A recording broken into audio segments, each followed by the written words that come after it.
Here. Natalie Zenner. Here.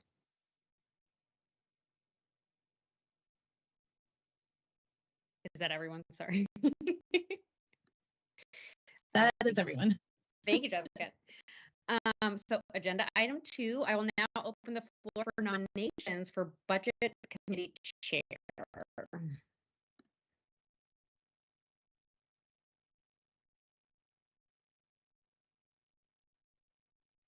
Am I allowed to make a nomination? I don't see anyone raising their hands. More than welcome. Thank you. Well, Elizabeth's awesome, and it's my understanding that she's enthusiastic to do it again. So I would love to nominate Elizabeth. It feels evil that she's not here and I'm nominating her, but it sounds like she's open to it. Did you verify that, or are you just wishing?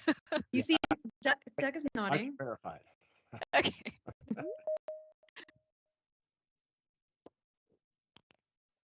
Do I have a second? I'm making a motion. Do I have a I'll second that. Yeah. Okay. Jessica, do you now take roll? Or do we have to get other No, nominations? we can do if everyone's in favor, aye, and all opposed, no. I apologize. The lovely play sheet you gave me, I can't, it's not scrolling. So I'm already done with what I can contribute. So if everyone's in favor, please vote aye. Aye. Aye. I can't Aye. see everyone. Is Aye. anyone opposed?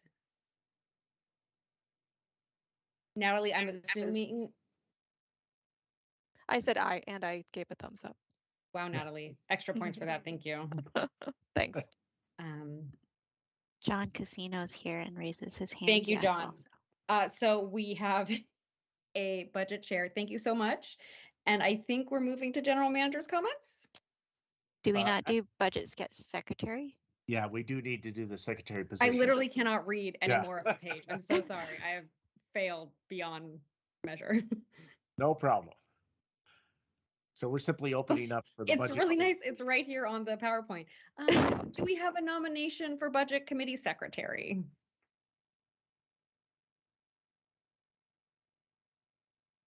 Would someone like to self-nominate?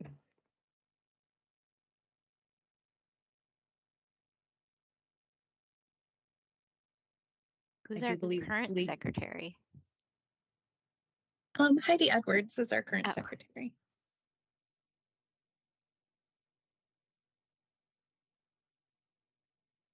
I am happy to serve again as secretary. I will self-nominate myself, Heidi Edwards. Thank you, Heidi. I will second that motion. Jessica, no. If people agree, please say aye or raise your hand. Aye. Aye. Aye. Does anyone Aye. oppose? Thank you to our wonderful leaders for stepping up. It's very much appreciated. We will now move from this awkward interaction to our general manager's comments. Take it away, Doug. Thank you. I appreciate it. Well, good evening, everyone. It's an honor to be with you this evening as we take a look at the district's finances for the mid-year and a peek ahead in terms of planning efforts for the upcoming future fiscals as well. I want to begin by acknowledging our still newish CFO, Jared Isaacson. Jared has really hit the ground running. He's been with us since last March, so we're just encroaching the year mark here, and I think Jared and his team have done an excellent job navigating, what has been a really, difficult and busy time period. As we know, we're also, on top of everything else, transitioning to a new financial management software system that has a lot of extra responsibilities, particularly for the finance department. THPRD is really fortunate in that, one, we have Jared on board, and he has done. THPRD in its day, some 20 years ago, operated on predominantly serial levies, as it were, to complement our annual budget. So bottom line, while our financial picture continues to have its challenges, I'm confident in our ability to put together a plan that builds a sustainable foundation for the future. And I appreciate your support and guidance as we move forward. I think we've proven through sustained oversight and careful attention to detail, we can weather any storm.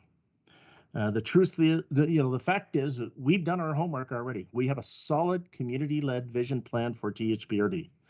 We know what the public expects from us in terms of our focus, our values, our priorities. Now it's time to ensure we have the right tools and financial foundation in place to deliver on that community vision. I'm confident we'll be able to do that. If the board of directors agrees, once we go through our front end process and decides to ask voters to support an operating levy, we may call upon some of you in this meeting to help share our story with the public. You may be able to play an even greater role in supporting this effort than you expected. With that, at this point, I'm going to turn it over to Holly Thompson, our communications director, and she's going to do an overview of our district values and priorities. Thanks, Doug. As Doug mentioned, my name is Holly Thompson, and I'm the communications director here at THPRD. And on behalf of everyone on staff, I just want to say thank you for your service to the Budget Committee.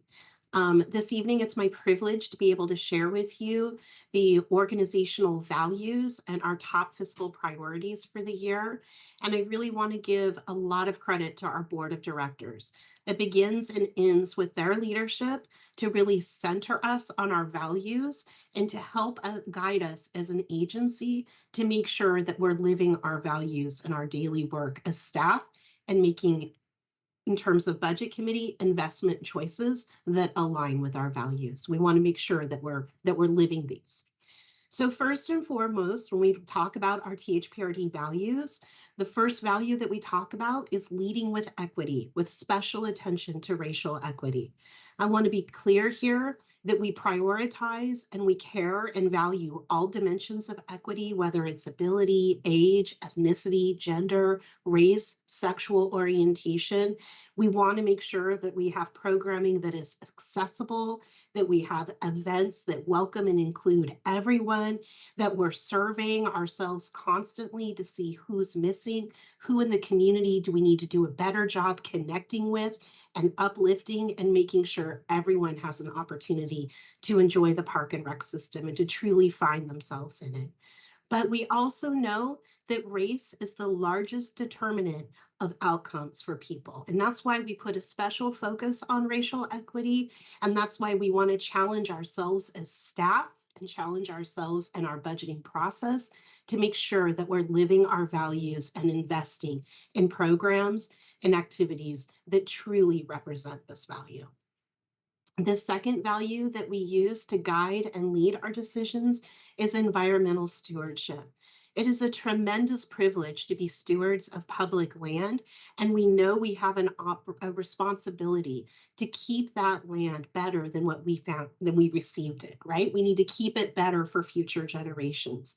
We also have amazing staff and volunteers that work in environmental education. We have the Tualatin Hills Nature Center, we have the Nature Park, and we have the opportunity to use these resources to really uplift people in our community and to connect with nature and to talk about our carbon footprint, both as an organization, but as a community and stewards of this shared land to address our climate challenges. Our third value that we emphasize is our commitment to community vision. And as Doug already shared, we've done the work. We have the plan. We know what the priorities are from our community. We know what they expect THPRD to invest in, to grow in, and to uphold as we move forward. And this is really helpful information for us as we continue to address our budget challenges and think about our commitment to the community, our commitment to racial equity, and our commitment to environmental stewardship to make sure we're making the best investment decisions that we can to ensure our values are represented in our budget choices. In terms of fiscal priorities for the year, while our values are enduring and don't really change year to year, they might be fine-tuned with some emphasis. Our budget priorities can really shift year to year based on the environmental landscape and the situation that we're looking at for the upcoming year. This year, we identified as our fiscal priorities to continue to invest in employees and technology. We know that we've had a long technology deficit at THPRD, and we need to continue to invest in technology so that we have a modern system that serves people the way that they're used to being served in our new and evolving technological world. We also know that we have to continue to invest in employees, both from an attraction and retention standpoint, and to make sure that we're an employer of choice and that we're retaining the best talent that we can in this challenging labor market. We also want to continue strengthening programming opportunities. You know, we're 3 years, hopefully people are saying we're past the pandemic. I'm still waiting to know that for certain, but we have been on a journey in terms of programming, and we know that programming has been incredibly impacted. But at the same time, we've been able to prioritize our free programming opportunities to provide RecMobile and other events and activities to keep our most price sensitive folks in the community engaged. And we know we have that obligation to make sure that we're not pricing people out and that we're creating opportunities to serve the full community. And finally, as Doug mentioned, the other priority for this year is to develop sustaining operating models and financial models for the future. We know that our conditions have changed, and it's time that we prepare for our next phase of THPRD, and we have got the plan in place that we need to execute to stabilize our financial future. So with that, I'm going to turn it over to our Deputy General Manager, Aisha Panis, who will provide us an update on operations. Thank you, Holly. So on this slide, I get to share all of the wonderful things that our district is doing and just give you a recap of where we are to date in our fiscal year. So we have been able to welcome patrons back to our Harmon and Aloha swim centers. So that was a very exciting thing. And we look forward to serving more of our community when we open our final center, the Sunset Swim Center, and that's expected later this spring.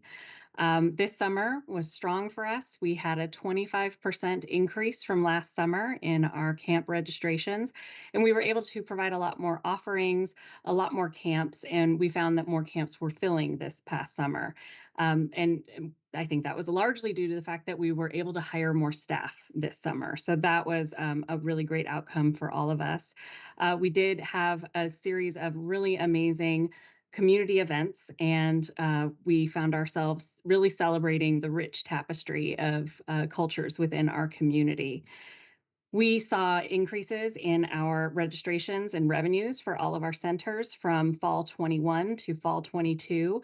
Our Cooper Mountain, Conestoga, and Nature Center made the most dramatic increases over that time period by more than tripling their numbers from the prior fall term. Several of our centers outperformed their registration numbers even from 2019 pre-pandemic, and that includes our Cedar Hills, Cooper Mountain, Conestoga, and the Nature Park. We started a 4-day Centro di Bienvenida event and saw a 310% increase in participation in that program. On the next slide, we'll talk a little bit more about what has been going on in our neck of the woods here. We have in the upper left, you'll see a pool on a roof. Never a good thing, especially not a flat roof. We try to avoid it. And so we did spend several months this year working on improvements to the Garden Home Rec Center roof. So in addition to doing the roof repair and replacement, we also did some structural upgrades inside to support that new roof, and that work was completed in November. In the middle top photo, you can see that we were preparing our fields towards the end of our baseball season. We removed the bases, we mowed and edged our grass infields, and our dirt infields were groomed prior to the winter season. The photo on the upper right is one of our staff members working hard at getting some of our plants into the ground. And I understand that we're working on our bare root plantings right now. And so we had a bunch of staff out in the field today doing that. And then we also have some images on the bottom of the slide that on the bottom left, you'll see one of our staff members out checking on the status of something we call a beaver deceiver. And that's intended to help the water flow despite those busy little nature's engineers that try to stop it all up for us. And then we had some great landscaping work done in our parks around the district as well. So on the next slide, we'll talk a little bit about staffing, which you've heard some about. And this slide is largely similar to one you've seen in previous presentations because the situation continues. We're constantly hiring part-time staff. We're looking for them in these areas. We have some full-time positions also that we're recruiting. And one thing that we're very excited about was our recent implementation of a classification and compensation study has allowed us to really see an increase in our recruitment pools, and the quality of those folks within the pools has been really impressive. This is really important to us because through the pandemic, we've seen a turnover of 25% of our full-time positions, and that has a dramatic impact on operations. When you're losing that institutional knowledge and you're spending some additional time getting people onboarded properly to our organization, making sure they know everything they need to know. We really hope that that classification and compensation study will help us retain our incredible staff here.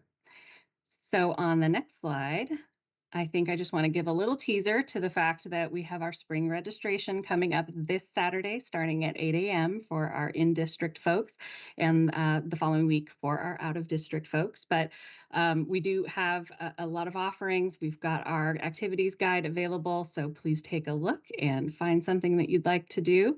We've got lots of options. So now I'd like to turn it over to the next slide, see if there's any questions about our district operations right now.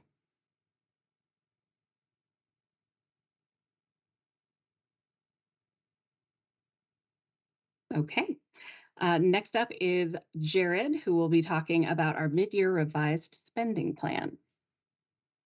Thank you, Aisha. Jared Isaacson, Finance Director for the district. You have received a packet with mid-year budget reports, and tonight we will be reviewing that information and providing an opportunity for public comment on the upcoming budget for the 23-24 fiscal year.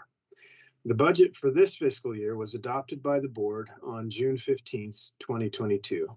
And similarly to prior years, we are utilizing revised operating plans to manage the finances of the district. Our management team continues to work closely together as we evaluate programming and services to be provided. This strategy has allowed us to adapt to changes and difficulties as they arise. This is a summary of our revised operating plan, completed with the most recent projections of programming, maintenance services, and other operational activities that are planned for the remainder of the fiscal year. You also have in your packet a more detailed version of the operating plan, which gives revised projections for each division, department, and center in the district. Next slide, please. This is a summary of our revenue projections for the current fiscal year as compared to the adopted budget, the August revised operating plan, and the actual results for the two prior fiscal years. As you can see, revenues are projected at a higher level when compared to the two prior years, but lower than the adopted budget and the August revised operating plan. Next slide, please. We are projecting that revenue will be $8.4 million lower than budgeted for the 22-23 fiscal year.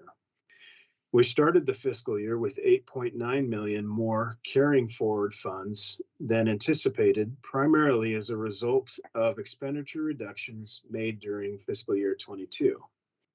We are estimating a $5.1 million shortfall in program revenues as they are still lagging in recovery from the pandemic. This is a result of the cumulative effects of several factors, including difficulties in hiring program staff, fewer operating hours, a decrease in participants in some programs, and reduced program offerings. We have also estimated reductions in the other revenues, mainly due to grants. The district did not receive a $5 million grant that was included in the budget. There is also 7.2 million in grant funds associated with capital projects that have not progressed as originally planned. And those funds will be received in future years as the projects proceed. Next slide, please. So this slide shows the cost of running the district, with recreation services and park services, which includes maintenance, being the largest part of our spending. Our revised operating plan includes reductions to spending in conjunction with the reduced program offerings, as noted in the previous slides. Next slide, please. In order to balance our revised operating plan, we made a series of spending changes. Reduced spending of 10 million on the general fund capital projects is anticipated due to deferral of projects to future years. Labor market challenges in hiring staff and lower than expected program offerings contribute to reduced spending for personnel services of 3.4 million. And then materials and services are providing a projected reduction of almost 900,000. We have increased contingency in our revised plan by 11.8 million due to the healthy cash carry forward from the fiscal year 22. This allows for funding to carry forward cash into the upcoming fiscal year. Next slide, please.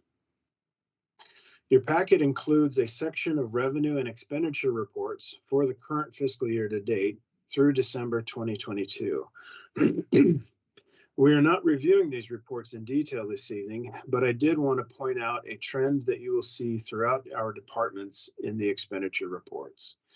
You will see it increased spending in December in each department that resulted from the full funding of the district's annual pension contribution of 3.9 million. This is similar to prior year as a shift in timing of spending, which evens out over the fiscal year and does not result in an overall increase in spending on an annual basis. And with that, I will pause to see if there are any questions on the current revised operating plan.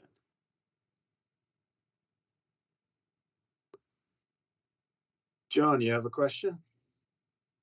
Thanks. This is my first meeting, so I'm kind of coming in the middle. But I was just curious about the revenue and expense relative to like 2019, 2020, or 2018, 2019. And I should have sent you an email in advance, so if you don't have that, that's totally fine. But like to like a pre-pandemic state. While I don't have the numbers in front of me, I can tell you that the revenues and expense on the program side are definitely less than, well, let me phrase that. I believe that they are less than what they were in 2019.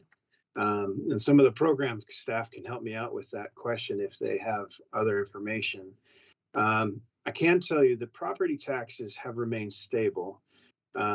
Each year, Oregon tax law allows us to increase the property taxes by 3%. And we also get an additional little more percentage on top of that with growth. So while property taxes have not been affected by the pandemic, our programming revenues definitely have. And I can provide that information, real information to you later on. Okay, and then one last question, just to make sure I'm kind of understanding. A reduction, so when a reduction of service occurs that's associated with revenue, like fees or participation fees, the reduction or the not receiving the fees outpaces the expenses offered, to offer that service. Is that what's contributing to like the shortfall between the revenue and the expense related to reduction of services? I could try that again if that makes sense. Let me see if I got your question. You're wondering if when we don't offer programs and therefore don't receive that revenue, we also don't have that expense. So depending upon the service, each service has or program has different levels of recovery. Some programs are very profitable, while others, running a pool, are not so profitable. And so there's, depending upon the program that isn't offered, kind of depends on how that affects the overall expense as well as revenue. Yeah, I can help too here, Jared. I think the key point, and John, you're touching on a very pertinent topic, because this aspect of working through a revised operating plan on a quarterly basis, it is never, as we know, a perfect match. If a program doesn't happen, it doesn't mean, yep, the revenue disappeared and the exact number and expenses disappeared. Unfortunately, it's not that simple, but when we track closely, we're able to make those adjustments much quicker, so that we don't duplicate, an exposure point where we're carrying staff too long if a program isn't filling. So it gives us an opportunity to be a little more nimble.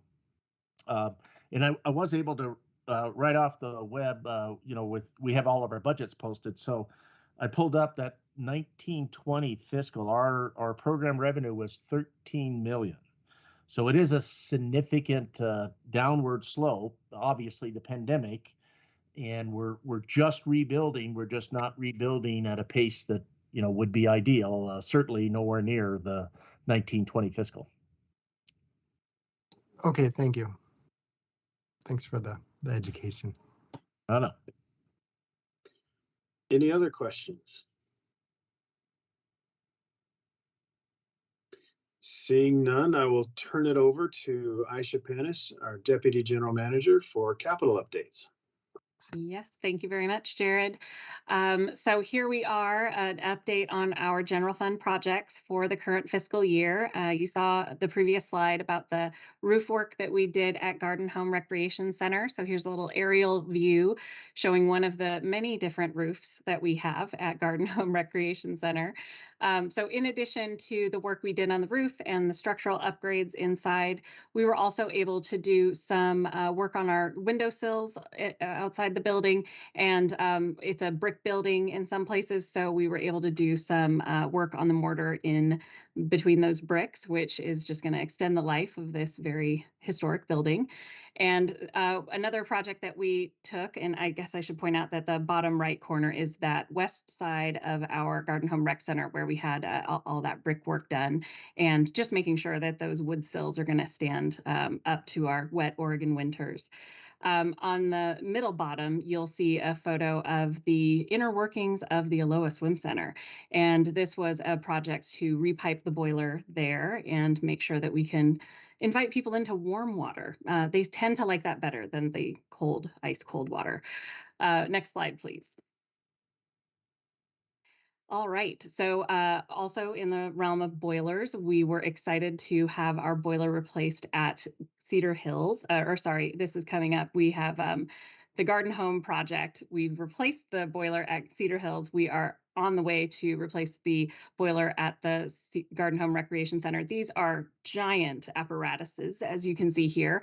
In the case of the Cedar Hills work, we were able to get a much more efficient and much smaller boiler for the space. And so we're hoping we'll do something similar at Garden Home, but it takes a number of months to manufacture that equipment. And so we are in that phase now. We're hopeful that we'll receive the boiler and be able to install it later this fall. In the bottom right, you'll see a corner of our adorable little Fano farmhouse near Greenway Park. And we are doing a picket fence replacement project there, as well as improving and painting the fence all around that building. And having a sound fence is very important because we house a preschool program out of that historic building. So we want to make sure all those little ones are accounted for within the picket fence. Finally, you'll see that we have some electric vans on the way. And if you were with us last year, this time, we were talking about our excitement going into the current budget year, thinking about fleet electrification. And so we are pursuing the installation of a charging station at our Fano Creek Service Center, which will allow us to fuel essentially these new vans that are coming our way. And so 2 of these are standard replacements of our vans that are used by our trades techs that travel around to all our buildings and do the high level sort of work that it takes to keep everything running. But 2 were funded by a grant that allows us to expand our fleet of recmobiles. So we are really excited about moving into this realm, having the infrastructure to charge these vehicles at our service center. So we're looking to take advantage of that and move into the future with those vehicles. Next slide, please. On our capital fund, but system development charge fund, and these are the charges that are paid through development as new homes and buildings are constructed in our district. We receive funds that help us expand our system. So these are dollars that we can spend only on new things. We wouldn't ever use this for capital replacement, for example. And so 2 of the big things that are being funded through those SDCs are our construction of La Raiz Park, which is central-ish Beaverton off of Lombard. And that is going to be a lovely new neighborhood park. Construction is planned for this summer. And we did receive a $750,000 grant recently for the construction of that park, which always helps because it keeps more SDCs within the SDC fund and can go to other improvements. In the lower right, you'll see a concept plan for Ridgeline Park, which is something that is a project proposed by a developer and intended to be built by the developer as they're building out the homes in that neighborhood. And so we enter into these agreements pretty regularly. It allows us to have a park at the front end of the development versus the whole neighborhood's developed and there's just a piece of land there that's waiting for us to come along and develop. Often the developers are able to do it a little bit quicker than we are, but they do follow our outreach strategies and have had public meetings to talk about what goes into this park. And we have our staff that advise through that process things like what our vision action plan says. So there are definitely things here. For example, this one has a proposal for a dog run. And that's something we heard very clearly from our community when we were going out with the vision action plan. So these are 2 projects that we expect to begin construction this summer, and we're excited to see how both of those play out. Next slide, please.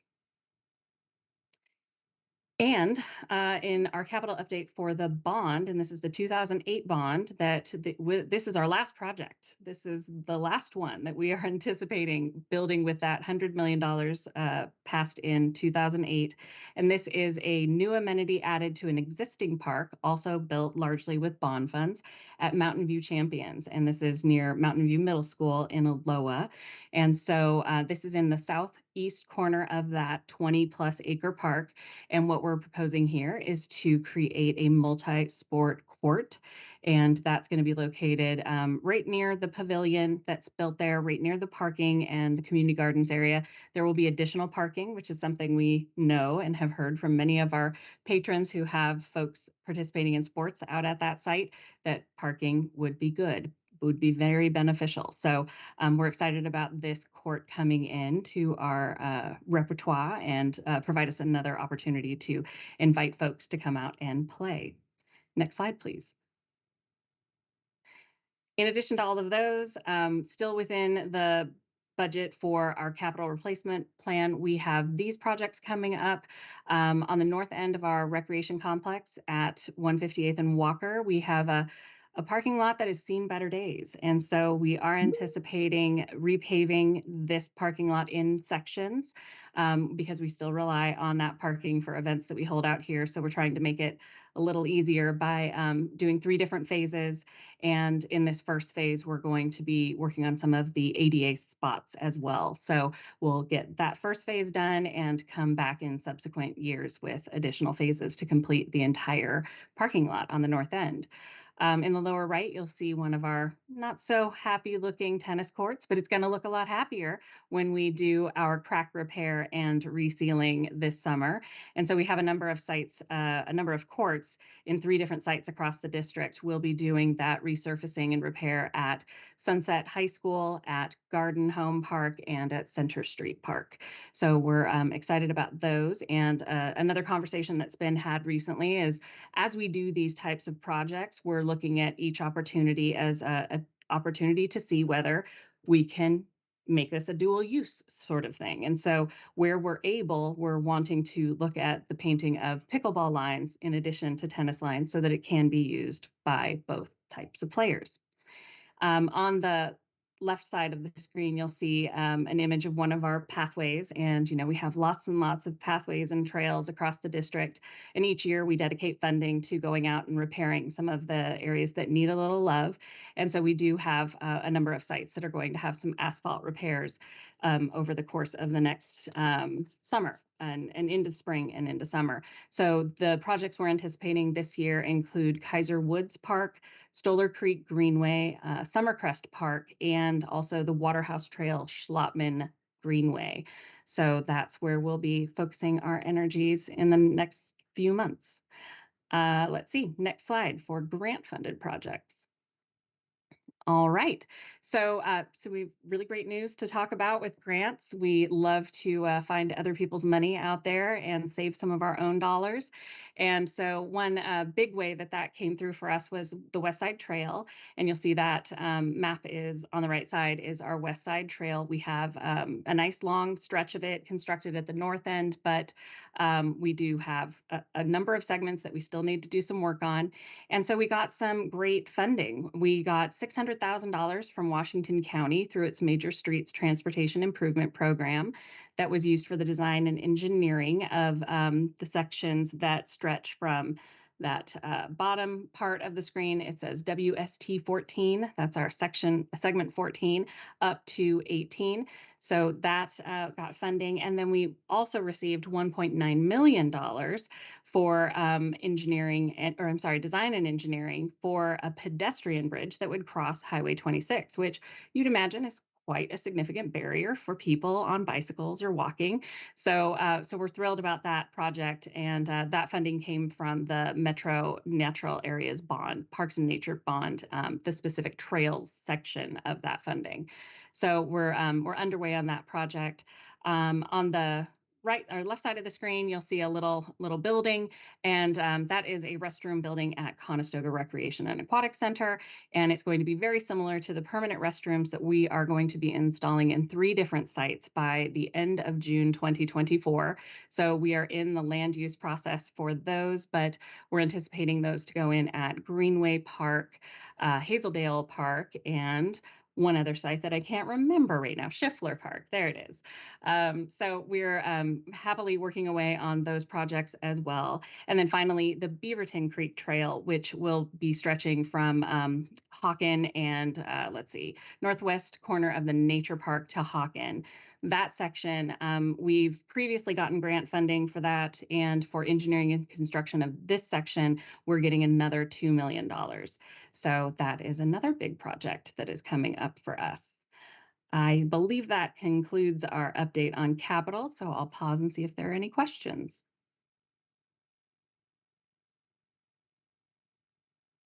Hey, this is Elizabeth. I can't find my hand, but I have a question. Yes. Thank you so much for these updates and all the updates we've been receiving. I had sort of 2 questions/comments. First, I'm so excited about the additional investments in trails. THPRD's trail system kept me sane during COVID. So thank you for continuing to maintain them and expand them. And then I guess my question is on some of the investments that you are making around boiler improvements, purchasing some electric vehicles for the fleet. all those sort of brought up for me, and charging infrastructure, before we passed the last budget, we didn't have the Inflation Reduction Act. And are there federal dollars that we can tap into that can help subsidize some of the investments, the green investments that the district is making? And are there, opportunities looking forward to take advantage of that? Well, we certainly hope so. I actually had a meeting and discussion with a few of our staff members and our legislative affairs firm in DC to talk through that exactly. And one of the things that we found really interesting is that there is a congressionally directed spending opportunity each year. And this last year, we applied for a grant that would have, not a grant, but funding that would have allowed us to install charging stations at 5 different locations around the district. And it didn't move. It didn't move forward. And when we asked about that, because, our congressional delegates are very green friendly, and we thought that that would be a compelling funding option for them. So, a nice little win. But it was shared with us that overall, charging stations really didn't get funded through that process, which we were surprised by. And so we're in the process of trying to learn a little bit more about that. Why is that? What the conversation we had last week was about was the infrastructure funding seems to be really focused on replacement of existing infrastructure, more so than increasing or adding new types of infrastructure. So maybe that's why the charging stations weren't as interesting through that process. Things can always change, but that's what we heard through the last cycle. And so we weren't encouraged to submit for that this time around. There is another congressionally directed spending opportunity right now. Applications are due next week. So we're working away on those currently. And our focus this year, because we're looking at what our senators have funded in the past, have recommended for funding in the past. And so we've got 2 ideas. One is more related to emergency preparedness and making sure that our centers can serve as community resilience sites, shelters, and places of respite for example, making sure that we have adequate air conditioning and filtration for using our sites as shelters from wildfire smoke. That's one thing that we're hoping we could potentially get some funding on. And then we're also working on bringing forward our plan, our hazard mitigation for wildfire plan that we worked with our local fire protection agency on, especially in the last couple of years. But we want to expand that and do more mitigation to ensure that our lands will be more resilient and less susceptible to wildfire. So those are the 2 ideas that our legislative consultants are thinking might be interesting, but we're learning all the time and trying to present some good options that our congressional delegates can get around. That's fantastic. I knew you'd be all over it. We're trying to be. Yes, absolutely. Any other questions for me? Thank you. I will turn it back to Jared then. Thank you. So this slide provides an overview of the projected resources and expenditures for our upcoming fiscal 23-24 budget. The adopted budget column on the left is our current fiscal year.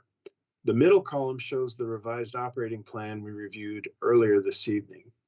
The right column is our initial projection of resources and expenditures for our proposed budget. This projection does not yet include all of the grant-funded activity for the upcoming year. Those amounts will be added into the proposed budget as we formalize our expectations in the coming weeks. Cash on hand includes both projected grant fund cash carry forward of 19. Let me start over on that. The projected property, the cash on hand includes both our projected general fund cash carry forward, there we go, of 19.5 million and the balance of our capital replacement reserve of 2 million. The projected property tax revenues for the coming year, to project the property taxes for the coming year, we begin with our tax levy for the current fiscal year add 3% for assessed value changes allowed under Oregon property tax law, and then add an additional 0.73% for property growth within the district. These additions are consistent with prior years and have been found to be consistently reasonable in our budget process. We are continuing to assume a 95% first year collection rate for property taxes in our projections. Now, program resources are being projected at levels relatively consistent with the current fiscal year adopted budget. We are not anticipating any inflationary adjustments to program revenues for our budget this year. Our managers will be completing further analysis of planned programs and will adjust these estimates accordingly as the proposed budget is developed. Other resources in these initial projections include interest, miscellaneous revenues, and rental income. We are continuing to evaluate our projected grant resources and will add those into the proposed budget. Now, personnel services of $44.7 million includes staffing at normal operating levels and takes into consideration our contracted pay increases for our represented employees and a 6% increase for part-time staff. Additionally, we have included the $3.9 million funding of the pension plan, which is part of the pension funding policy adopted by the board in January of 22.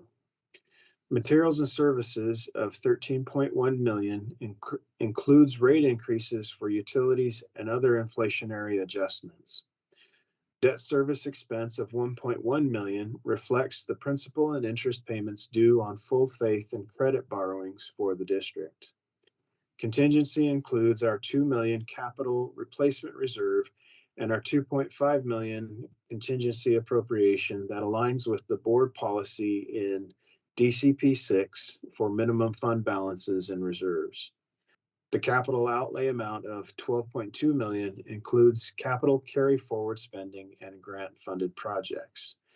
And with that, I would take any questions you have on the projection.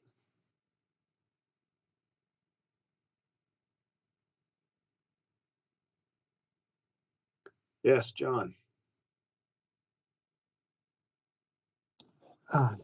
Thanks. And maybe you'll get to this too, but I'm curious about connecting the three priorities and where they show up in the budget. So the investing in employees and technology, strengthening programming opportunities, and then the sustainable operating financial models. Is now a good time to kind of ask about where those fit in, or is that another time? Well, we don't have that information fully prepared for this evening. We will have it for our proposed, when we provide the proposed budget to the budget committee in April. But if there are any other directors or if Doug would like to speak at all to any of this, I would welcome their comments. Yeah, I think what you'll find, John, is the April meeting is where you're going to hear, and uniquely, it's a great lead-in towards the April meeting. I appreciate that. The fact of the matter is that's exactly what we ask our staff as they're presenting to you all in April, is to emphasize those key priorities. Where do they jump out? Where do they exist within the proposed budget? Thanks. Thank you. Good question. Any other questions?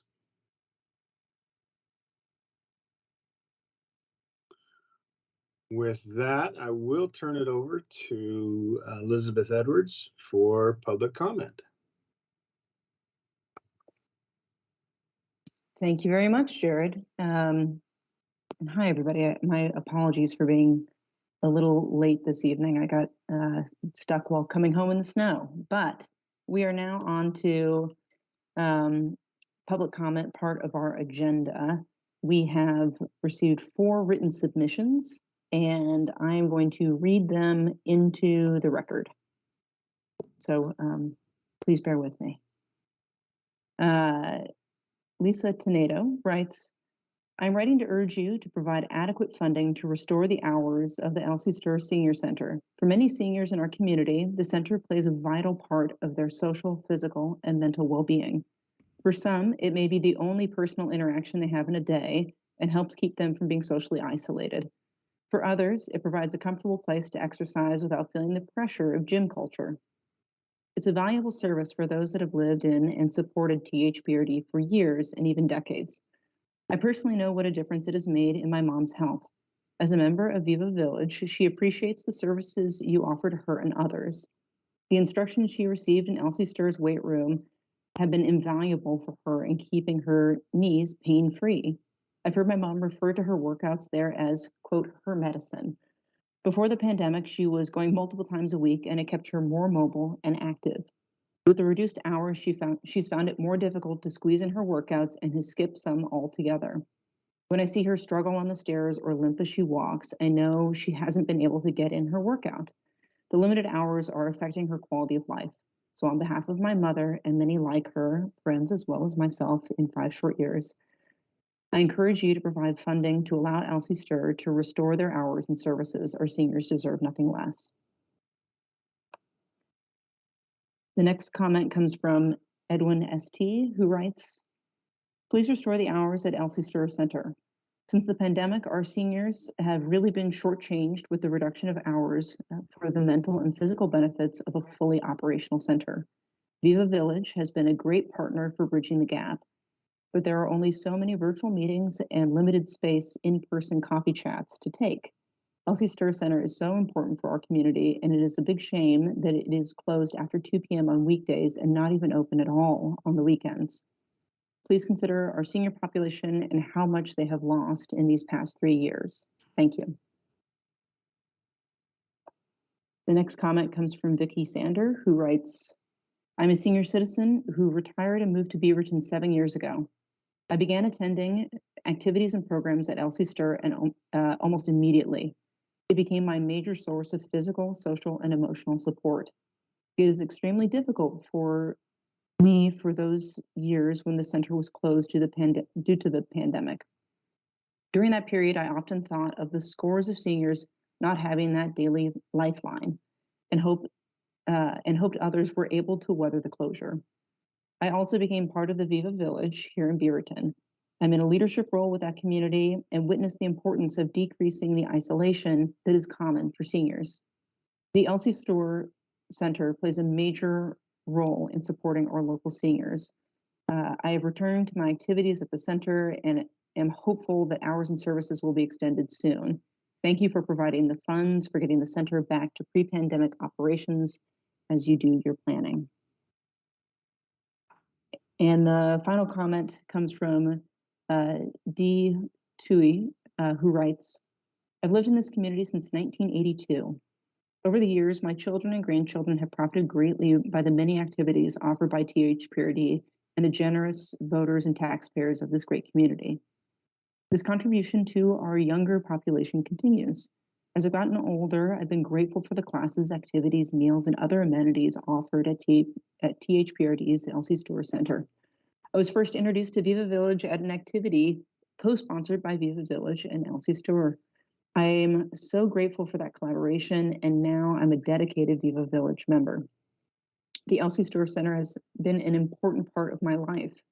What I'm feeling lately, though, is that the THPRD is not very interested in services for the older population of Washington County. These are the citizens who have supported THPRD all these years by faithfully voting in bonds to assist THPRD's efforts. What we see now at Elsie Stir are very shortened hours, limited activities, small class choices, restricted availability, fewer dining options, smaller, less professional staff. It is so disappointing. A few of the center's older participants are having difficulty returning to activities since the pandemic. They're older now, and the routine of exercise and socializing has diminished. But many more potential members are ready to join in. As Elsie Stir once again becomes a thriving gathering place, it will attract these many new participants. As a Viva Village member, a voter and taxpayer, a silver sneaker card holder, and a senior citizen, I implore the THPRD board to begin Elsie Stir's rejuvenation by extending the funds needed to support the center's full activities and attract new members. LC Store was a jewel in this community. It was such a social and health benefit to seniors. I sincerely hope it can rebuild into the vibrant service for the senior community that it once was. That closes the public comments that we received. Does the district staff have a response that they would like to provide regarding this evening's testimony? Yeah, if I could share just a few comments, and this is, it's difficult for sure. I really want to say to these individuals and to the committee, that we know obviously how important the store center is. We wish we could open more hours, but simply the honest truth is it's not possible presently. We're rebuilding. We know this to be true. The reality is the Stewart Center is simply not alone. All of our centers have been deeply impacted by reduced revenues and rising expenses. For context, I want to share a little bit of the details with you. For instance, Sunset Swim Center is still closed. It's been closed since March of 2020 and will finally reopen at the end of next month after 3 years. And when it does reopen, it will be for 4 hours a day, Monday through Thursday, really focused on the prime areas. 4 others of our facilities are closed on both Saturdays and Sundays. Loa Swim Center, LC is that example. Garden Home Rec Center is the same. Harmon Swim Center is the same. As well as 3 additional centers are closed on Sundays alone. Beaverton Swim Center, Cedar Hills Rec Center, and Tualatin Hills Nature Park. And lastly, we've seen significant changes specifically in weekday hours for both the Loa and the Tualatin Hills Athletic Center. Our center supervisors have been empowered to really analyze the unique usage factors for their respective facilities. They were asked to design the best overall operational schedule they could to meet their center's unique needs. However, as we know, our patrons are often attracted to their favorite facility. You can't blame them. So the overall operational impacts that are happening across the district may not be as obvious to the general public when you focus on very specifically your facility. I've asked our communications team to do some messaging work to really help us to do a better job of telling this story. It is a difficult story to tell. It's a hard one to receive as well, I'm sure.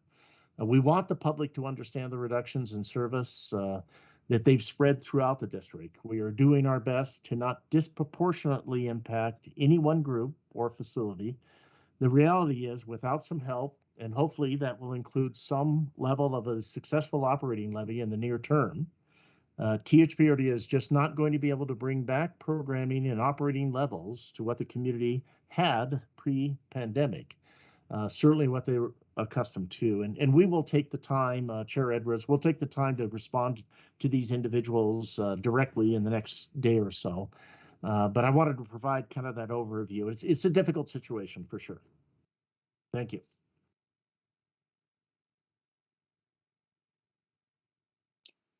Thank you, Doug. I appreciate that. And I'm glad to hear that the individuals that took the time to write in will also be getting a response. I think that's appropriate to follow up with them. And as much as we feel like we are getting to the other side of the pandemic, we know that this is not 2019. We're having to make pretty big adjustments across a lot of different parts of government and the other parts of our lives. So thank you for those comments. I appreciate it. Okay, this is my prompt. The next item on the agenda is an announcement about the date of our next gathering. So the Budget Committee work session has been scheduled for Thursday, April 20th at 6 p.m. This will be a virtual meeting, so we will be gathering same virtual bat time, same virtual bat channel. And then if there's nothing else, there being no further business this evening, I am happy to adjourn us. Great. Thank you.